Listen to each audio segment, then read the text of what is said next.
Really, it's about doing Dubai on a budget, and there is such a thing as you can do Dubai on a budget. You don't need to have your fancy super duper beachside apartment where you're going to charge £1 million. Okay, here in Dubai at the Autodrome, a couple of track days and a couple of races. Really looking forward to it. Oh, go to Dubai. I bet you're really lucky. That's what everyone says. Jennifer, you get to go to these 5-star locations and see a racetrack. This is what you see. Yep. Mike Edwards hanging his own washing. Oops. Yep. Washing your t-shirts, I don't mind. You pop them over, I'll pass them up, dear. Okay. They obviously know that you're going to do your washing because they provide you with a washing line, don't they? Yep. Yeah. Stating the obvious, really. I mean, the advantage to being able to do this more than anything else, if you certainly be here for 2 weeks, you only take half the gear, which means you can get more leathers and more helmets stuff in, yeah. And more boots in your 60 kilo, what do you call it? 30 kilo. Each. Yeah, but do you think I bought 30 kilos? Well, you're probably not far off with all your camera equipment. Oh yeah, Your camera equipment. Certainly not my bikinis. If you just hang that over the bottom one, it can. So this is when you go to Dubai on a budget situation. There you go. And the aircon will sort that out. Here's my machine of choice. It's a stock sport R6. Got lots of bells and whistles on it. Olin's rear shock, Leo Vance exhaust. It's been mapped apparently. Nice little steering damper on. Olin's cartridge kit forks. I'm quite excited, quite looking forward to it. When was the last time you got a new tyre? Yes, and it's got new tyres on. I'm really looking forward to it. As they say, fully spammed up. Yes, this is my IT area, my office for the next couple of weeks. Most of the apartments are really well sorted out, like a really nice hotel room. We've got a great view of the local area, the Sports City, which is obviously a condominium area of flats and apartments which are all sporting related, football, athletics, and in this case motorsport where I am here. Let's have a quick look round at the circuit, or at the view. So this is the view from our apartment, and you can see over in the distance the football training area, and then just over to the left here is a new stadium, football stadium that they're building. So there's an enormous amount of building going on. There's a little bit of a heat wave at the moment, so you can see the air isn't so clear. There's a lot of sand blowing about, and it's about lunchtime, about 12 o'clock in the afternoon or morning, and we're close to 34 degrees, so it's a little bit on the warm side. A little bit nervous because we're on the 8th floor. I'm not an altitude person at all. We have TV. Obs. Yeah, I've got all my leathers down here because there's not a huge amount of room in the cupboards for absolutely everything, but we've got all the clothes in there. Leathers here. We've just got a wash on at the moment because we're doing our own washing while we're here. Keep a budget, say something like sink, microwave, cooker.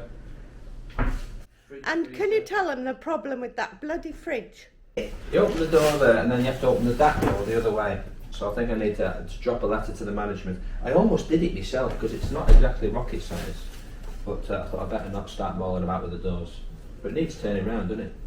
The guy who organises all the track days and all the two-wheel events there, he basically contacted this sponsor who effectively paid for everything. Got a local hire car company to chip in with a hire car, paid for the hotel, paid for flights. So it was on his subsistence, I think it's called, basically food and drink while we were there. Table, which were where we at last night, and they're fantastic. All for not crazy money. What is it? You can do Dubai on a budget, that's for certain. It's probably between £40 and £50 a night. Yeah, I mean, I think we paid when we arrived, because we got here effectively 12 hours early. We got here on the 3rd, but they were expecting us in the afternoon of the 3rd, not at 2 o'clock in the morning on the 3rd. So we had to pay for another night, which worked out, I think it was just shy of £50, one-off rate, where if you were here for a length of time, for a month or so, you could probably get that rate to closer to £40 a night, which I think is pretty good. Yeah, because you've got everything you need. Nice kitchenette, can do your own cooking. Yeah. Or if you get takeaway, because there's a massive takeaway market, isn't there? Delivery. Yeah, in Dubai itself, it's quite amusing. Every time you pull up at a set of traffic lights, you get absolutely hounded by about 50 bikers with the big boxes on the back, the delivery style guys, but there's literally thousands of them. So if you wanted to eat in, it isn't a big issue. You just get... Well, the hotel obviously know that, because they've given you a table and chairs and cutlery and plates. But because we're on a budget, or we're working to a budget, we could potentially go out every night if we wanted to. But that's like a dripping tap. It just devours cash long term, even if you do it relatively cheaply.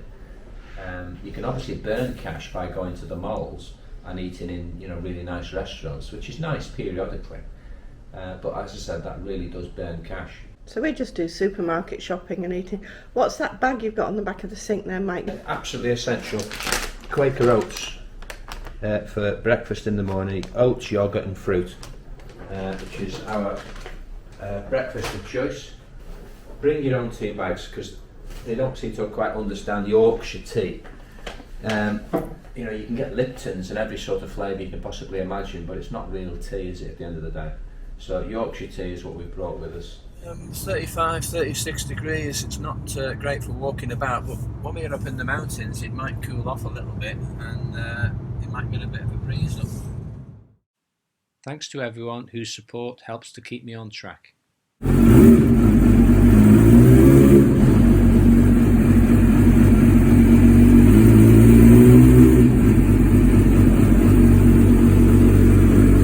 Sounds sweet as enough.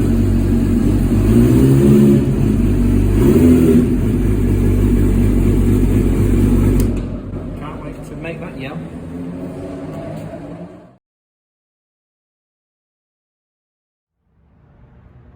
I met up with Kyle at the Autodrome because I've never actually been or seen the hill circuit. Kyle has exclusive use of the hill circuit for his race school. We're just on the hill circuit, which is like one of the layouts, and we're laying out cones, braking markers, tipping points, apexes and the like.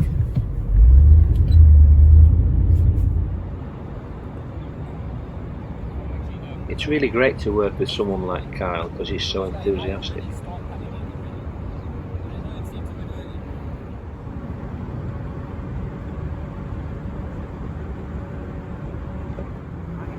He was telling me where he puts the cone and his reasoning behind it. When I questioned Kyle why he did some things, he had to remind me that some of these guys are total novices, and some of them haven't even been on track before. Then it was a quick run round in the car to check the cone placement.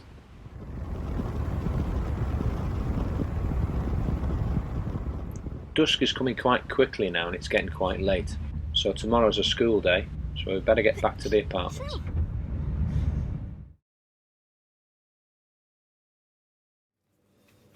It's an early start because they want to get everything done by lunchtime due to the heat.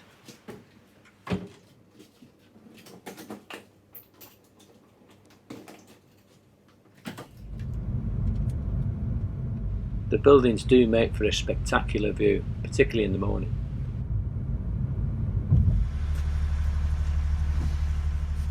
It's not even 8 o'clock and it's already getting warm. Cadwell Park in March, this isn't. You can almost smell the anticipation and excitement of these new riders.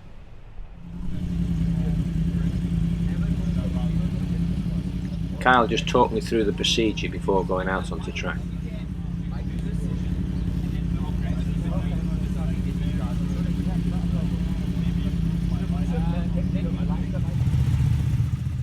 Kyle had organised this Ducati 899959, well, it was red anyway.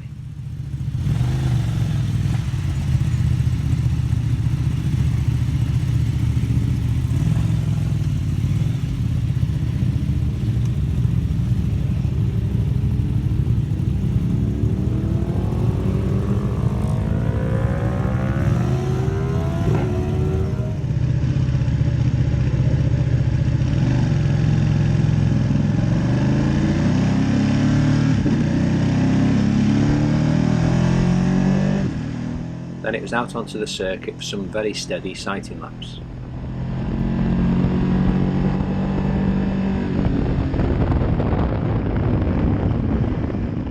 It's not often I'm out on track with total novices, and I quite often forget how scary it can be for people who haven't done it before.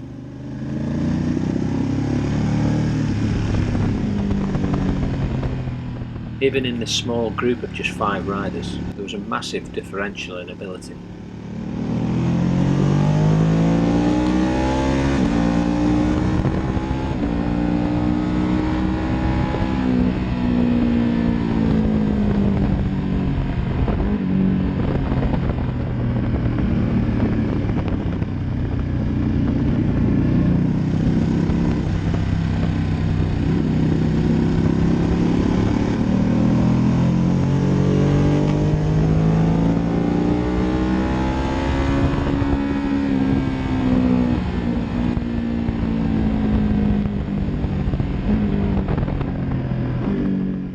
Before we knew it, the 20 minutes was over, and it was time to go back to the classroom for a debrief.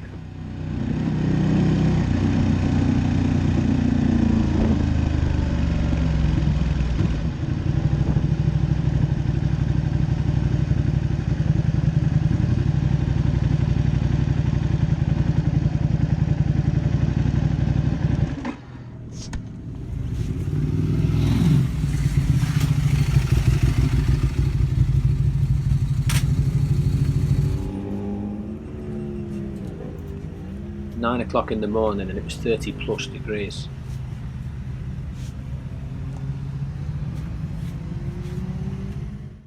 I noticed one of the main things for the road riders was they didn't understand the importance of where to be on the track. After observing a couple of riders on track, I realised a couple of them needed a little more one-to-one attention. Then it was time for another session on track, observing the other group.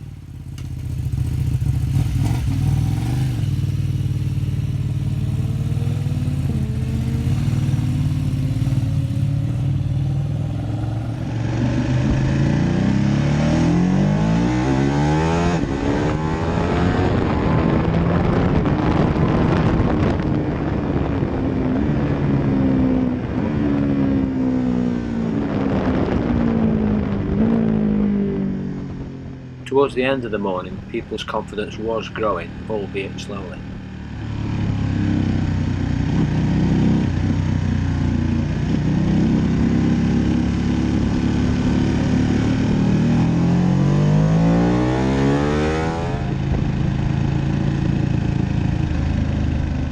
Because Dubai is so hot, it means the track days have to be relatively short, so it's difficult for Kyle to run a race school all in one day.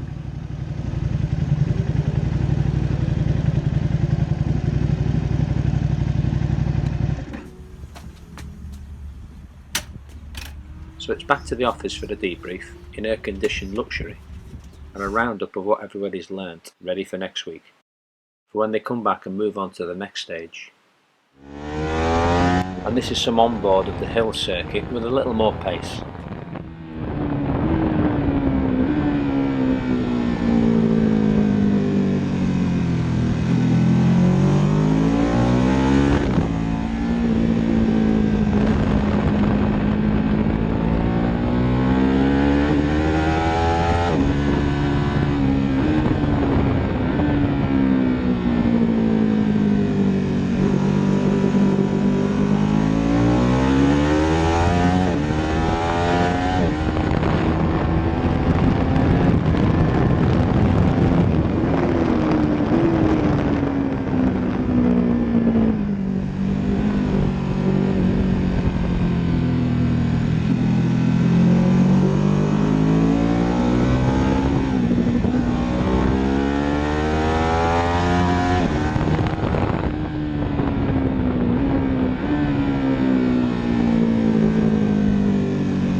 Stay tuned for the next episode where I get to ride the race bike.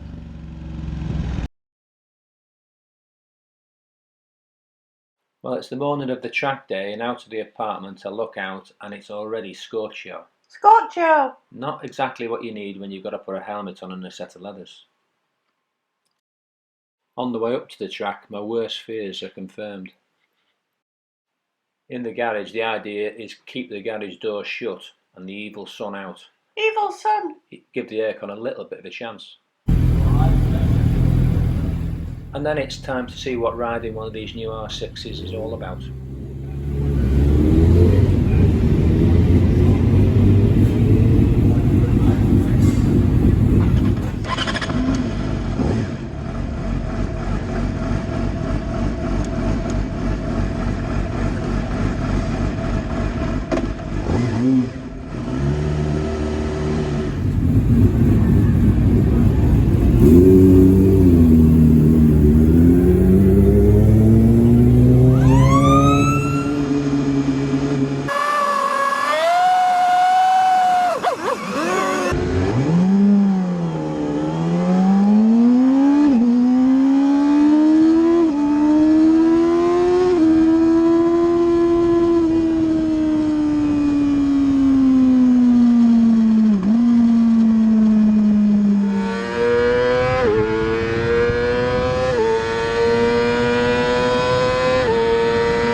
Kyle asked me to come in after a few laps because he'd recently rebuilt the bike and wanted to check it over. Okay, Mike, if you can just hold still 1 second. Okay.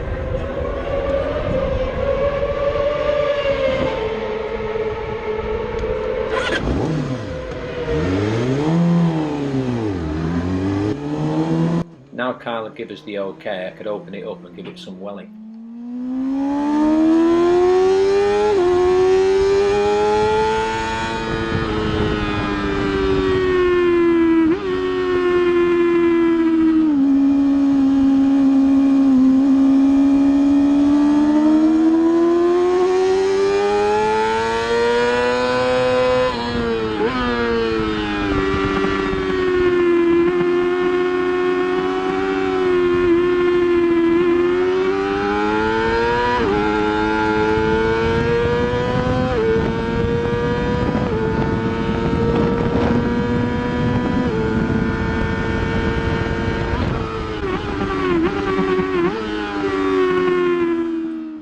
obviously the first time I've ridden one of the new R6s and had to get used to it. The overriding thing was you had to keep it on the boil, keep it revving really hard. It did seem to flatten off at sort of 15.5, so between 15 and a half I was thinking it's shifting up. But certainly if you let it drop below 10 it was as flat as a pancake. Plus the throttle was a little bit on and off, a little bit like riding a bike on a kill switch. That took some getting used to really. Was it a quick action throttle, Mike? It was a quick action throttle, which I argue against sometimes, but I think it wouldn't have made much difference, to be honest.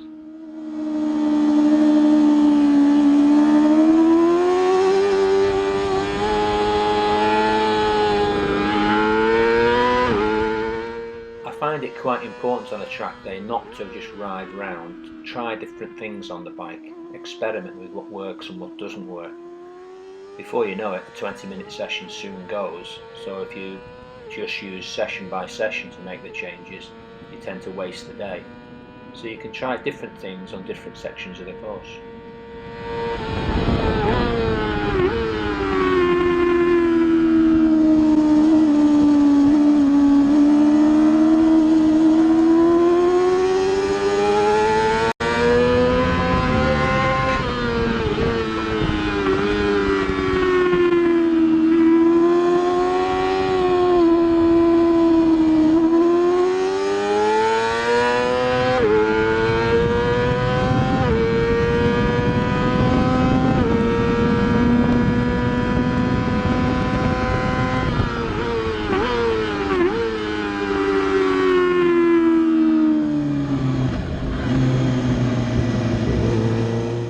Session 1 completed, the first thing which hit me about the bike was I was struggling a little bit in places to select the appropriate gear.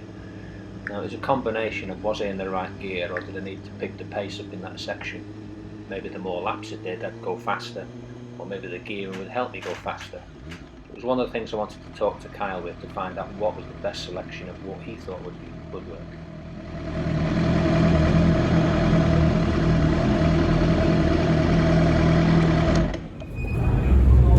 James, who is originally from Hull, who lives out there, helps Kyle out with his track days.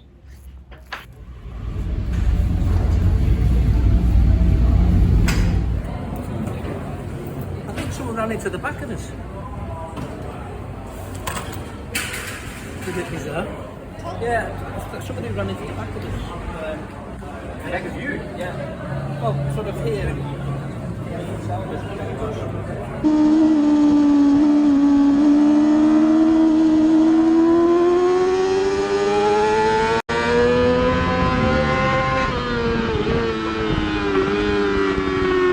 Would be a good if you don't see it. I could get it. Calm down, it's a track day. I passed these two riders, and one of them. Was that the guy who went down? Yeah. Ah. It pretty much stayed constant. It was 22.8, but okay. We had to slow down. Track well over pump, so you know that pump out Yeah, to top. top. Yeah, it should. It seems like it maybe hasn't got any good pressure. Okay. It's possible. On the rear. The last bit of the turn, you know, that I don't know what the turn is. The one where you're on your mountain turn. I think I'm going to hit the front to make sure I make it in. I'm trying to go deep and go back to it, but I haven't made it yet. We did remove that spacer. Once they dropped the line slightly. Well, no, the Maybe spacer, you want to put it back in. the spacer was on top of the frame, wasn't it? One was switch bike. But I'm just saying, so this one originally had it out. But from standard, we removed it. They're always in. So I'm going to just you do always put it back in. I'm going to just radical. Sit in the front now. Oh, right. I'm going to try and get it the other way. Just to see what it feels like. Because it's already sat, I think it's sat down in the travel, in the corner, and it's still not doing what it wants. So I think if we put preload on, it'll bring the bike up, so the centre of gravity comes up. And this also, if you want to, we mount GoPro where we can see the fork as well. We can actually see was hot, damned hot, so in between the sessions I stripped my leathers off and cooled down. The bike wasn't turning quite as I really wanted it to. It handled well generally speaking, but I was struggling with the turning and running wide slightly coming out of corners. So I'd done some modifications to the fork, and before I knew it, I was off out for another session.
The left just after the hairpin at the end of the back straight, there was some bumps coming out there and the bike was wriggling about over that.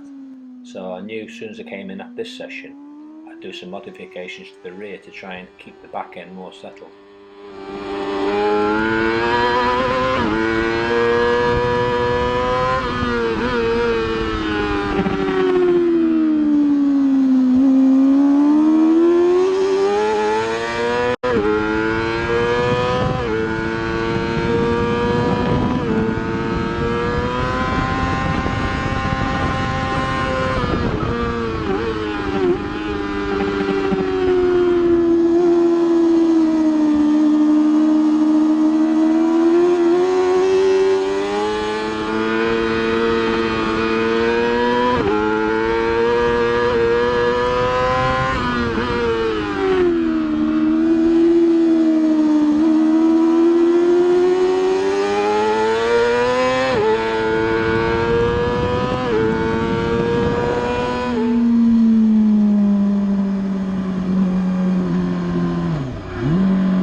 Surprisingly, I would say slightly better, but you have to ride it kind of just like you've got to hang on to the brake a bit longer.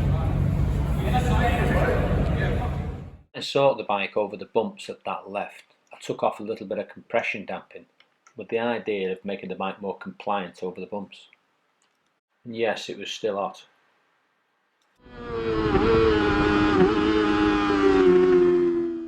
Not that it was a problem, but one of the issues you always have on a track day is identifying who's quick, who isn't.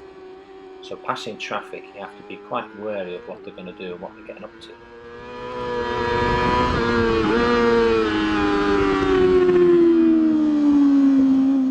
One of the things I did notice as well is the different riding styles. Some of the riders were uber aggressive on the brakes and in the braking zone, but were slow at corner entry. Others were slowed up early in the corner and then were fast round the corner, so it was quite difficult sometimes to judge what you were going to come across as you came across them.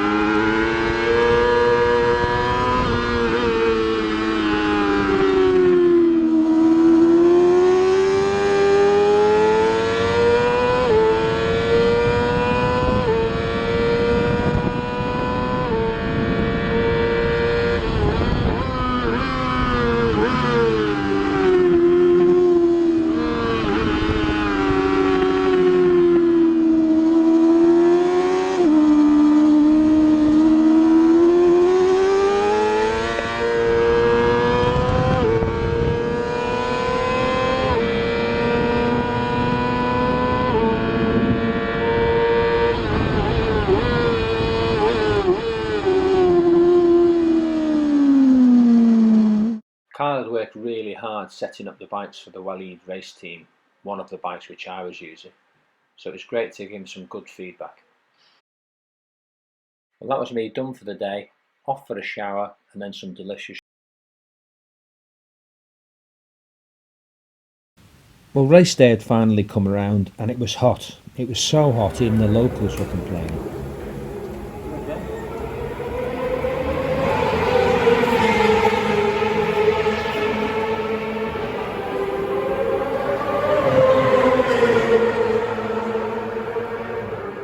After warm-up, I realised my race suit was too tight with the heat.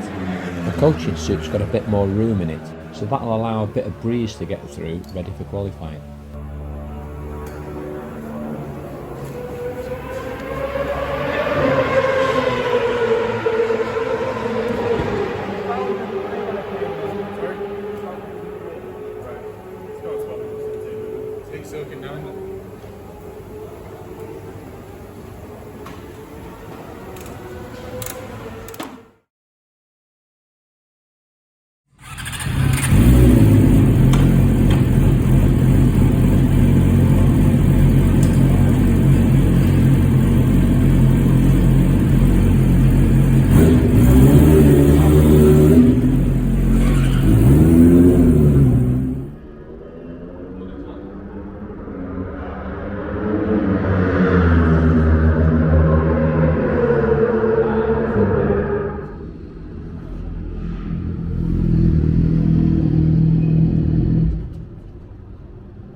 Phew, that was hot, but at least qualifying was over.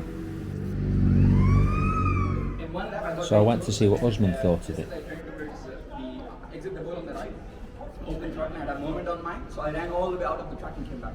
Oh, but you know, this was good. Good. Thank you so much. That's all right. Thank you so much.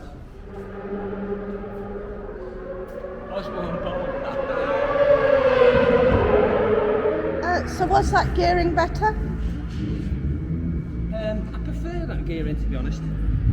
I mean, always the thing with gearing is it's a compromise, and you've got to figure out what you're going to gain most out of it. You might actually lose out in one section, but if it's a twiddly section where it's not really, like, you're not going to gain a huge amount of time anyway, well, sacrifice it.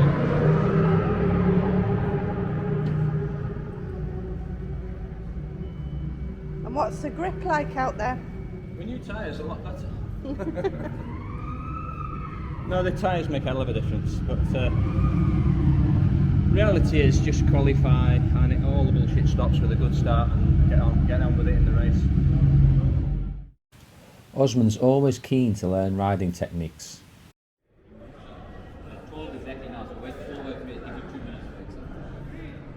That's fine. Got 5 minutes.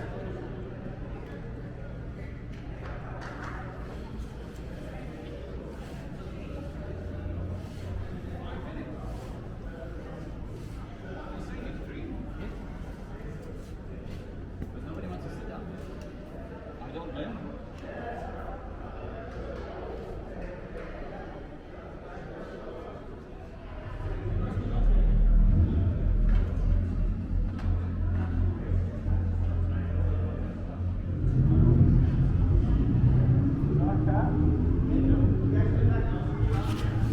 As the sun is high in the sky, it's obviously time for race one.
Good fella.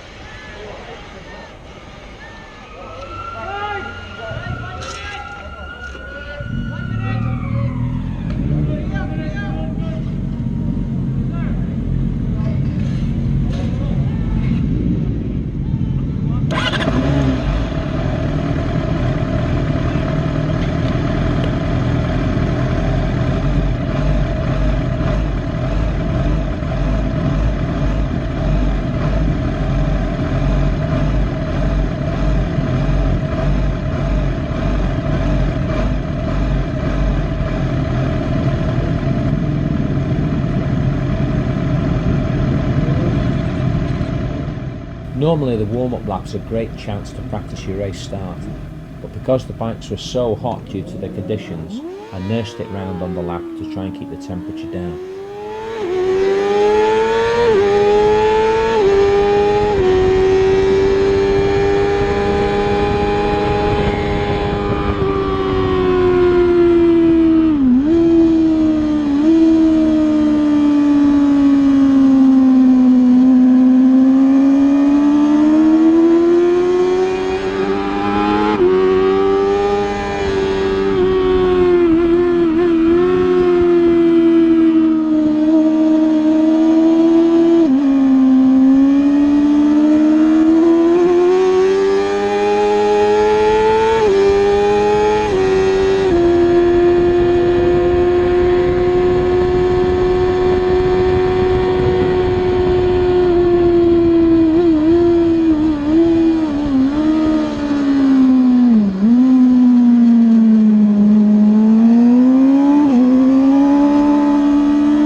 One thing I did notice on the opening lap was the clutch was slipping. I did try to adjust it on the second lap, but it was slipping all the way.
race 1 done and dusted, and with the clutch slipping and the heat, not bad really. Second in class behind Usman, with Ahmed in third. Mind you, he was struggling because he was running out of fuel in the last lap.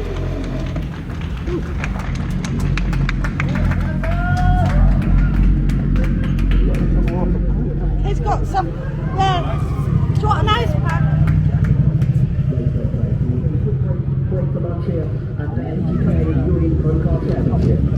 What happened with Ahmed? He dropped to third anyway. So he was really pushing hard. No, I could see. If it wasn't the first time he ran wide, that was like the third, fourth time. Were you struggling with the front?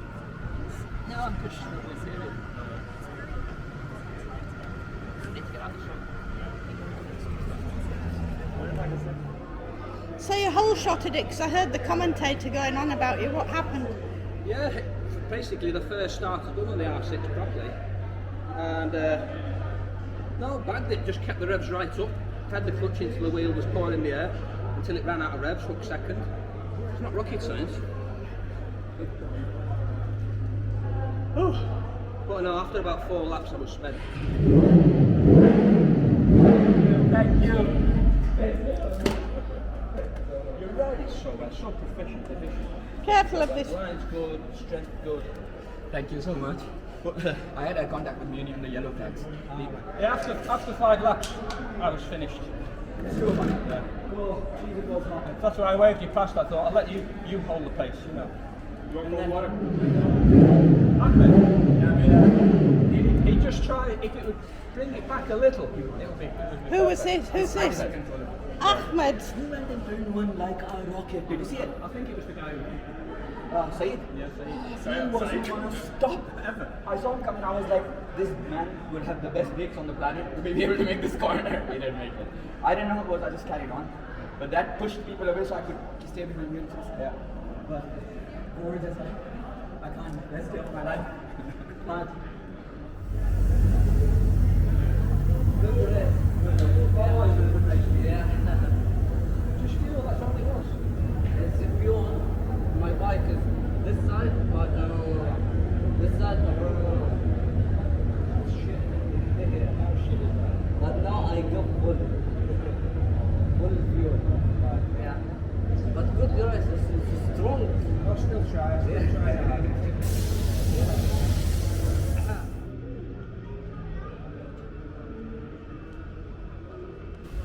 There was also some cars racing at the same event.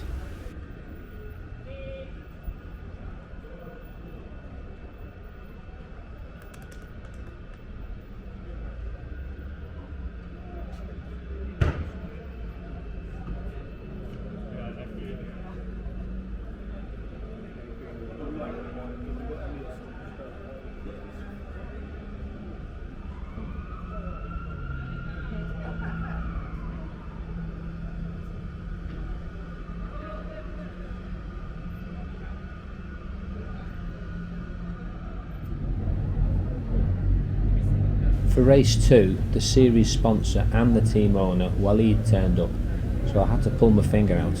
No pressure there then.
Yalla. Cheers.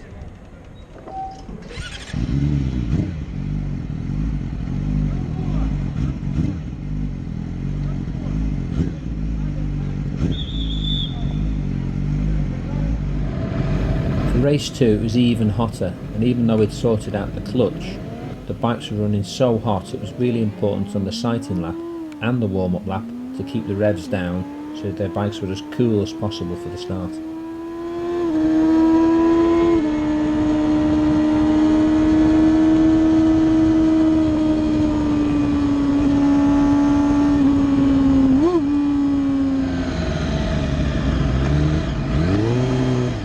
I made a great start in race 1, let's hope I could repeat it for race 2.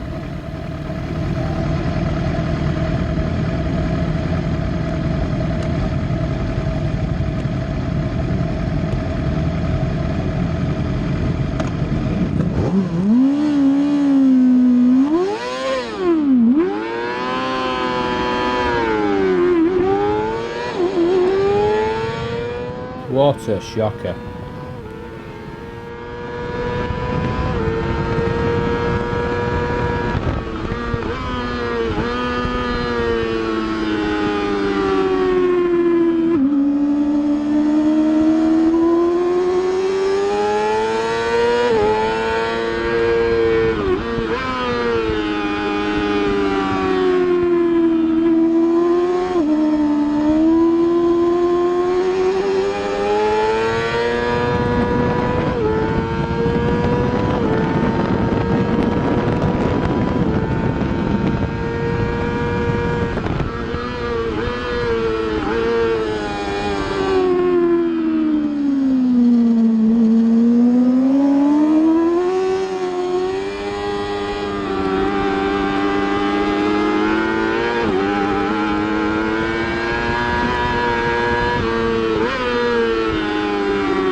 No need to apologise, seriously.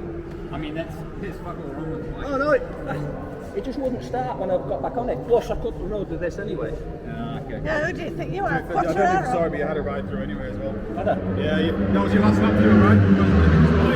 Yeah. So if you had a pulled in there, I saw the 1-2-1. yeah, that was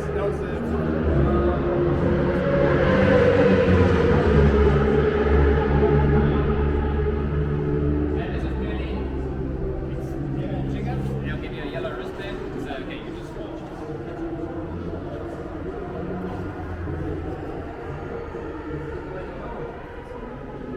Yeah. 45, 6. Yeah, I could lap faster than them, but they just in the fucking way at the wrong time. Frustrating.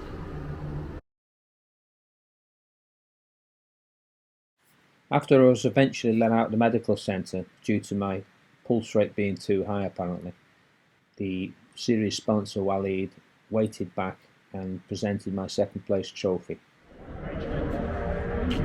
Well, everyone, what do you think of the hire car? This is Waleed's car, isn't it? Yeah, this is Waleed's car, who is the series sponsor and the sponsor of our team. I was pleased I could get the hat trick for Waleed, a black flag, crash and a jump start. Doesn't get any more atmospheric. Ahmed and some of his friends treated us to a slap-up meal out in the town. The great thing about Dubai, if you eat locally, it's not that expensive.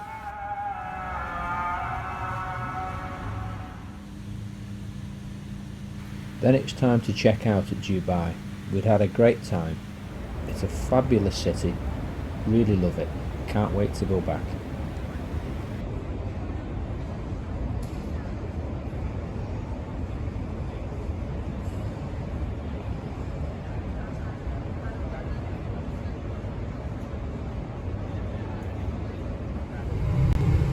And then it was time for home. At the airport, I've never seen as many Airbus A380s as there.